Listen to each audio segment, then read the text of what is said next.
নমস্কার বন্ধুরা, শান্তির পরিবারে আপনাদের সবাইকে স্বাগত। আজ বানাচ্ছি ভেন্ডির চচ্চড়ি।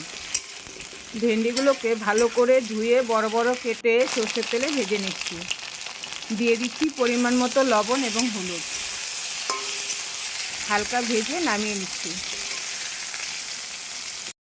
ভেন্ডি ভাজা তেলে 5 ফোড়ন দিয়ে বেটে রাখা কাঁচা লঙ্কা, আদা, পোস্ত এবং সঙ্গে টমেটো দিয়ে দিলাম। সামান্য পরিমাণে লবণ, হলুদ দিয়ে মিশিয়ে নিচ্ছি। মশলাগুলো কষিয়ে নিয়ে হাফ কাপ টক দই দিয়ে দিলাম। এবার ভালো করে মিশিয়ে নিচ্ছি। মশলাগুলো থেকে তেল ছেড়ে দিয়েছে।